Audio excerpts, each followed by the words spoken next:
10টায়। Good bye.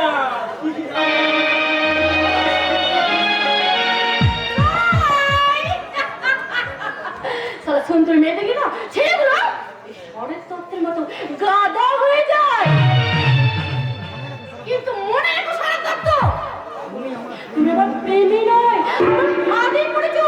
তাই অচিরেই বুঝতে পারবে খাল কেটে কোন কুমির এনেছো। এই পার্কে দাঁড়িয়ে পাগলের মতো হাসছেন কেন? সামান্য আদা ব্যাপারে হয়ে What? কাজের কি দরকার? আপনি আমাকে কি মিলে তুমি? সরি বর্তা, মানে আমি বুঝতে পারিনি যে আমি না না, এতে সংকোচের কি আছে? কিন্তু তুমি এখানে একটা বিশেষ কাজে এসেছিলাম। সেই কাজের জন্য এই পোশাকের কি প্রয়োজন ছিল? না না না, মানে বর্তা আমাকে এই পোশাকে কোনোদিন দেখবো তা আমি ভাবিনি মিলি। তুমি তো অনেক কিছু ভাবতে পারো না দাদা। তাই বলে কি পৃথিবীতে কিছুই ঘটবে না? নিশ্চয় ঘটবে।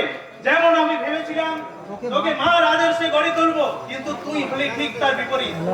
আমি বুঝতে পারছি না দাদা যে আধুনিক সভ্যতার উপরে তোমার এত বিতৃষ্ণা কেন? কিভাবে জন্মাবে বলতে পারিস মিলি? তুমি আমার মাকে দেখোনি, তাই তোমায় আমি বোঝাতে পারবো না যে আমার মা লাল পাড় গরদের শাড়ি পরে, কপালে সিঁদুর, পায়ে আলতা পরে যখন পূজার অর্ঘ নিয়ে যেত, মনে হতো যেন দেবী প্রতিমা। আর আজ তোমরা যে পোশাক পরছো, But it is true that adjustment is pure education, দাদা। ধরে উলঙ্গনগর সভ্যতায় গা ভাসিয়ে দেওয়ার নাম অ্যাডজাস্টমেন্ট নয় সবারই। আজ আমি আসি সবাইকে বর্তা, আজ আমি আপনাকে বোঝাতে পারবো না আজ আমি এই পোশাক কেন করেছি। তবে কোনোদিন যে দিন পাই সেদিন আপনাকে বুঝিয়ে দেবো আপনাদের এই বিশ্বাসের মিলি উলঙ্গ নগর সভ্যতায় গা ভাসিয়ে দেয়নি বর্তা, আর কোনোদিন দেবেও না।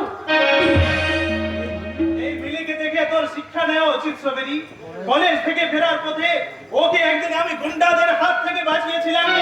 ও আমাকে বড় দাদা জ্ঞানে আমার আদর্শকে লালন পালন করে চলেছে, আর তুই আমার নিজের বোন হয়ে পরিবর্তনশীল জগতের সঙ্গে আমি তাল মিলিয়ে চলছি, এতে আমার ভুলটা কোথায় বলে?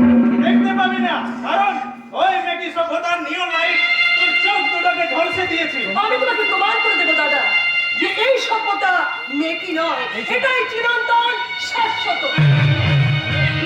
ওরে সবরি, তোদের ওই রং বাহারি মেকি সভ্যতায় যদি চিরন্তন হতো, তাহলে মানুষ সীতা, সাবিত্রী, দময়ন্তী, ভগবতী দেবীর কথা ভুলে গিয়ে হেমা মালিনী, রেখা, শ্রীদেবীকে স্মরণ করতো, দেবীকে পূজা করতো।